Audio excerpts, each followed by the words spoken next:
Welcome to the Athletic Approach, where we will guide you through the intricate maze of the mind in sports. The Athletic Approach is brought to you by Culture in Sport, where we believe that culture is critical to long term success. I'm Kristen Banowski. And I'm Manisha and this is the Athletic Approach, where we don't just play the game, we understand it. Hello, how are we today? I'm good. How are you? Good, I'm not too bad. It's exciting to start this new season. Yeah, I'm excited to be a part of it. Yeah, no, absolutely. And it's good that this season we'll talk a little bit more about women in sports and kind of our own experiences, which I think is so important. Um, yeah, especially because I'm coming from a dance background, which is quite feminine.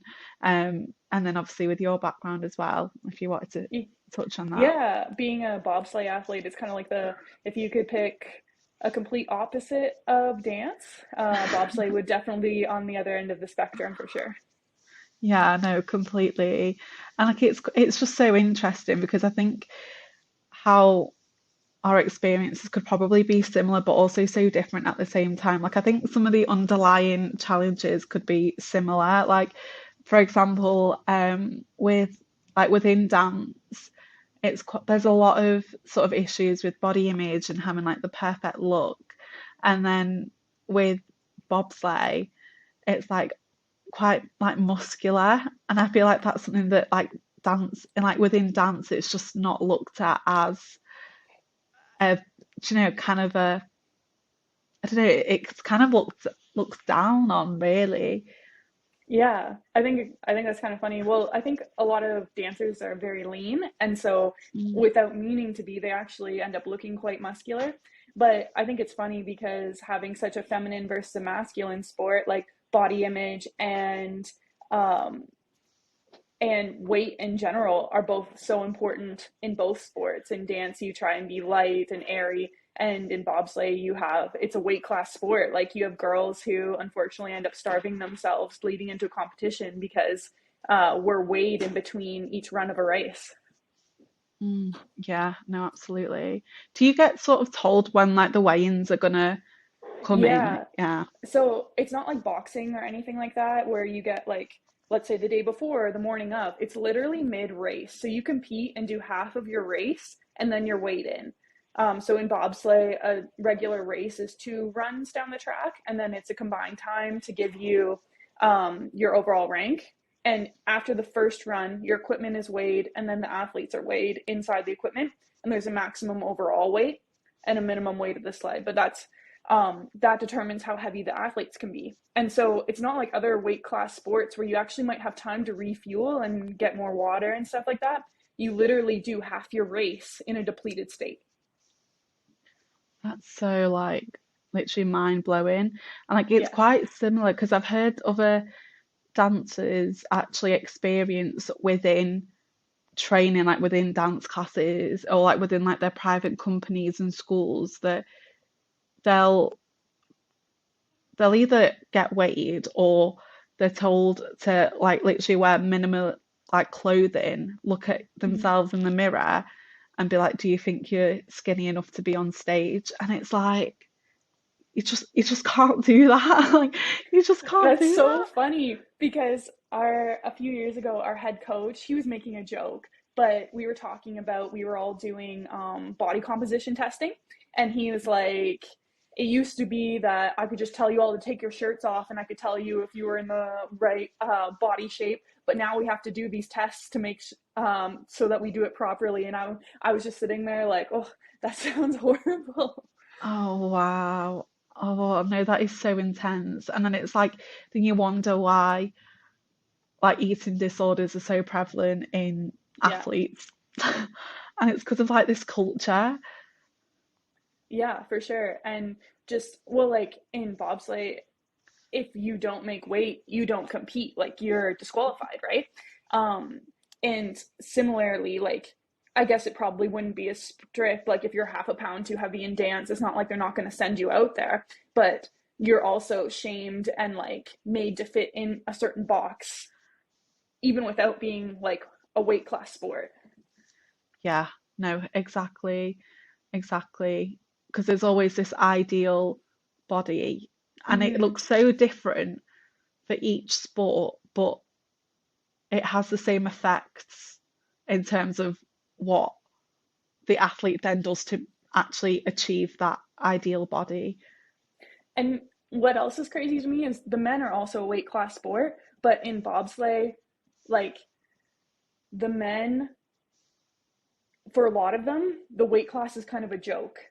But for the women, they've actually made the weight limits so tight that I would say half the field is restricting water and food leading to a competition. And it's like, and people have really begged our federations to increase the women's weight limit because it's so unhealthy what we put ourselves through. Um, and it's really sad because if you sit down at a dinner table with both the men and the women's team, the men are piling on food and the women are sitting there like eating a small amount of protein and a salad, not because, and they know that that's not how you perform, but they don't have a choice. Yeah, wow. Now that's really interesting, actually, especially Mm-hmm. that it's a joke for men. Yeah, Um, I wonder if, like, because obviously, again, because it's not as if like eating disorders don't affect men, they absolutely do. But then I wonder for if there's sure. any that kind of have to hide that because everyone else sees it as a joke, but actually there could be those few male I think athletes it that are actually is. struggling. I think it's honestly quite difficult for some smaller male athletes who come into the sport who are, they get a lot of pressure put on them to put on weight. And it's kind of like the opposite thing where like some of them will have pressure to put on weight. And then when you put on weight quickly, it's usually fat mass. And then they're super self-conscious of themselves. I've seen it happen a ton of times, especially with male athletes or even some smaller female athletes who are on the other end of the spectrum. I feel like there's this very small window in bobsleigh for women where your weight is acceptable. You could be a little bit too heavy and it's awful, and a little bit too light and suddenly it's awful. There's like a very small happy window, and those light people are constantly being shamed to put on weight, and those heavy people are constantly being shamed to keep their weight down. It's it's a really messy kind of thing. And yeah, a lot of the smaller men especially, they'll work very hard to put on that weight, and then you can tell they feel uncomfortable with themselves. Wow. I don't know, like what's your experience of like nutritionists and or like dietitians within that space? Like what's that been like? Our team definitely could use some more support. um, I am fortunate for the most part, my almost my whole career so far, I have been at a fairly ideal weight. I have been in scenarios where I've had to cut weight and I've done it without any instruction. And just basically, my strategy was I stopped drinking water. This was in my first year in sport, and it was like I was given an opportunity to race because someone was too heavy. And so I was going to do whatever I could to make sure that I could get in that racing position. And Mm. so basically, just dehydrated myself all week, which was incredibly Wow. like, you know, risking injury and just general Mm. health. Wouldn't recommend it. Uh, and I wish that we had. There's some people who've been in the sport for a while who've really invested in having a nutritionist guide them through these things, but like, um, there needs to be more of it. And as a sport that's relatively low funded and can be a low priority, but like nutrition has a crazy effect on any kind of weight class sport. There should be more of it for sure. What's your Mm. experience with what do nutritionists kind of like? Do dancers often seek out nutritionists? No, not at all. Like from so with my experience in dance, it's mainly been within a private dance school, which was kind of it was only a class once a week, but we'd still compete at competitions. And then it was then university when we then competed against other universities. And there's not there's not really a there's no kind of support in any sort of domain, especially not nutrition, and kind of thinking more broadly in kind of the friends that I have who went into full-time training, there wasn't no sort of assigned nutritionist or anything like that. So with stuff like that, I then think actually it's so important that if schools are only going to have the teachers and choreographers, then they need to be trained in all of Yeah, this stuff. if you're going to tell somebody to lose weight or to look a certain way, you can't just say, so like my first experience with this was as a teenager, I did long jump and I was a little bit too heavy to be a long jumper. And my coach essentially said, if you lose 10 pounds, you'll be at an elite. I think that's what's stopping you from being at an elite level. And I starved myself all day and then I binge ate at night because I restricted myself so much, but I wanted it so badly to be a national team athlete and make it to the next level that I would wake up each morning and I just wouldn't eat anything all day. And then I was Mm, starving by the end of the day and would just binge eat. And I never ended up losing weight. And then he never gave me any direction on how to do it. He would just, each week when I would see him, he'd be like, so what are you at? And I'd be like, not much change. And I would feel embarrassed, essentially. yeah. And it's that guilt because obviously once you've then binged and then it's waking up thinking, okay, I can't eat anything. I've had all this and I need to set Yeah. these goals that have meet these goals that have been set by other people, and it's not even for And it's your own attached to sake. your dream. Yeah, Like when you're a dancer, you're like, I don't get to go on stage if I'm not approved by the teacher choreographer. And for me, yeah, it's like I was told I could make it to the next level if I lost some weight. So it was like mm, this is a priority to me, and I was just killing myself doing it. yeah. And it's really interesting because within, um, so obviously to get booked onto dance jobs, it's mainly auditions, and a lot of the times the briefs on the auditions, men have to come wearing like be dancing topless, girls have to come in literally almost wearing nothing, and it's like, but it's because they want to see how you look, and it's so I find it so ironic because in auditions they're looking for the dancers who stand out, but then once you're on stage or once you're kind of part of a team, the choreographer wants everyone to look the same, and it's just like what, um, but yeah, no, That's I so think the messed aud up.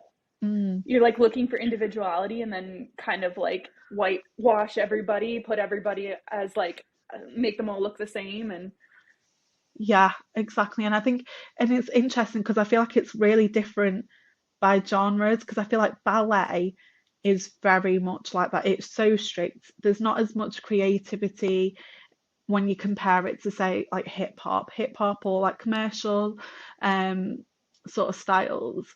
And you can have there's a bit more self-expression with hip hop, which is mainly my sort of genre that I've trained in. And I think it's interesting when I like reflect on myself and I think, why did I never do ballet? I mean, I wasn't really interested in it, but then a lot of the times when I've taken hip hop classes, um, sometimes they'll say, "Dan boys dance like boys, girls dance like girls," and it's this thing of again where girls need to express their femininity a bit more, and you can't be too masculine. Um, but then there's so many issues with that because what if, as a girl, what if I want to be a bit more hard hitting and a bit more masculine in the way that I dance? And then what if there's boys that actually want to be a bit more feminine with the way that they dance? yeah. Do you know, like, and it's like, Have you noticed any kind of change in recent years? Like, are people more open to people dancing and expressing themselves how they want to, or is it still really strict and rigid?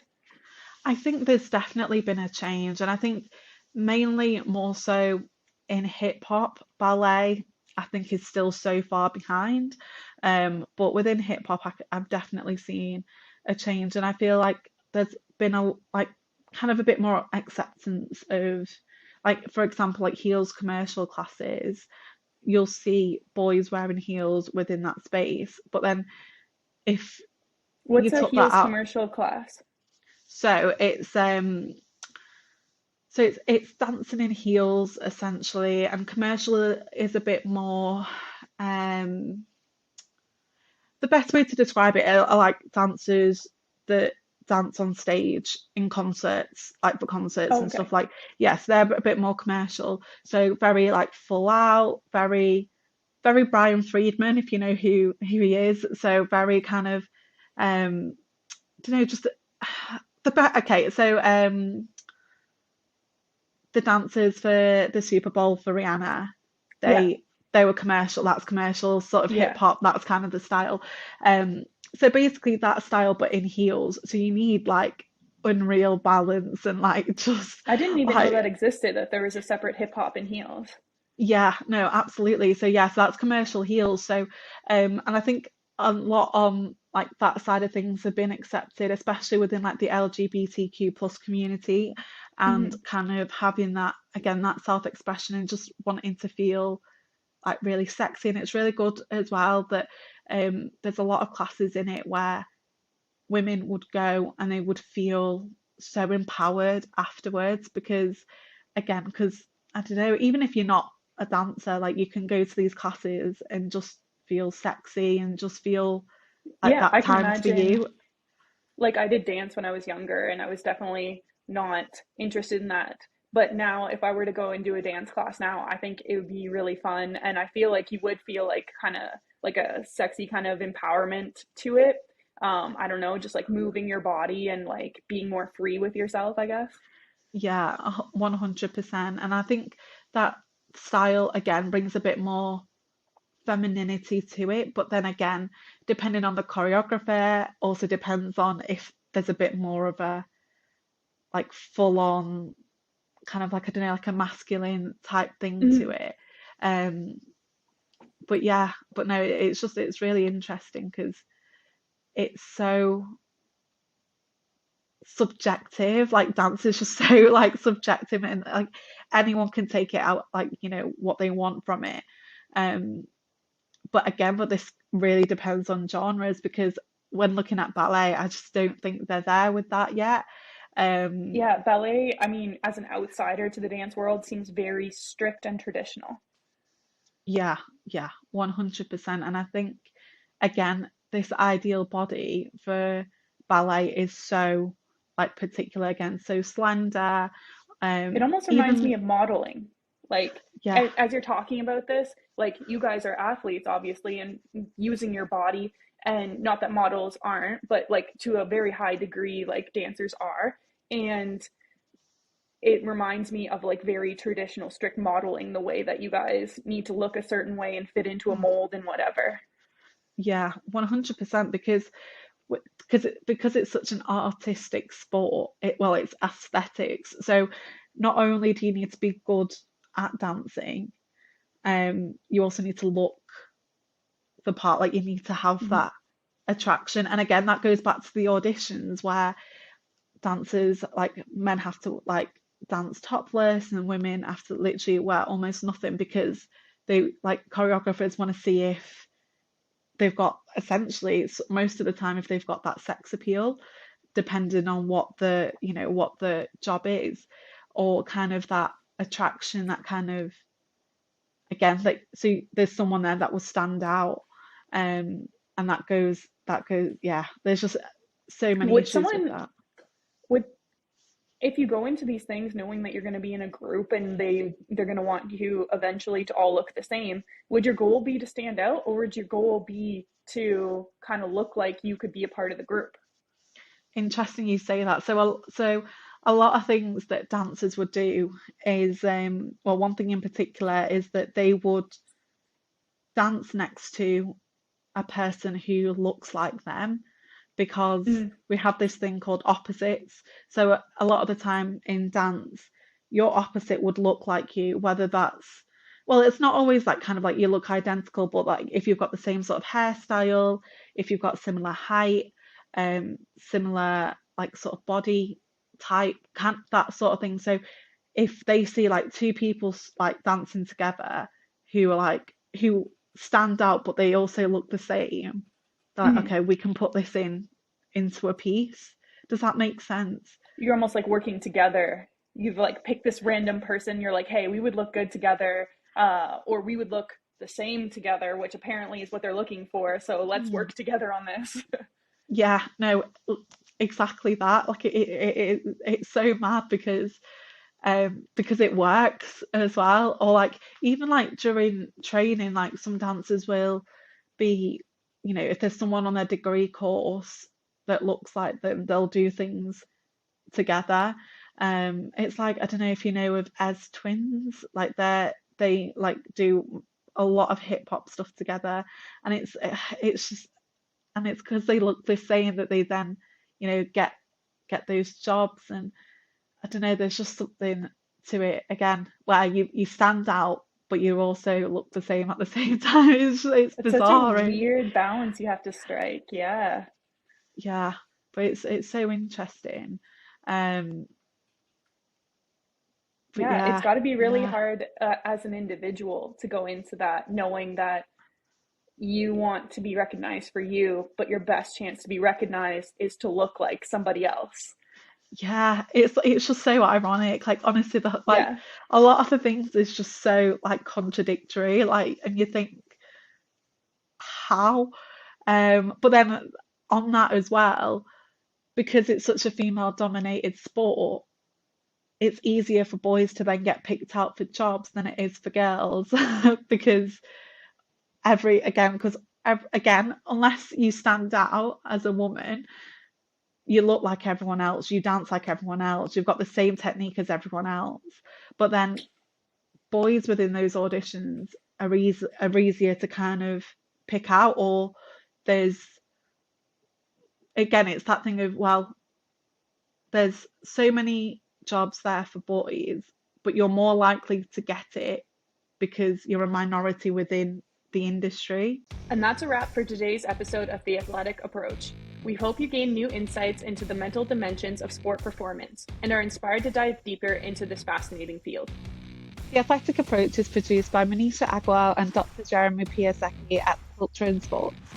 If today's discussion sparked your curiosity and you want to learn more, head over to cultureandsports.com. We've got a wealth of resources, articles, and research to help you understand the mental game even better. And don't forget, you can also connect with us on your favourite social media platforms. Whether you're on Facebook, Instagram, Twitter, LinkedIn, TikTok, or YouTube, you can join our community for more insightful discussions, expert tips, and a behind the scenes look at the world of mental sports. Remember, the mind is a powerful tool in any athlete's training. The more you understand it, the better your game. So keep learning, keep growing, and keep pushing your limits. Thank you for tuning in to The Athletic Approach, where we go beyond the physical and explore the psychological. Until next time, stay strong, stay focused, and embrace the mental game.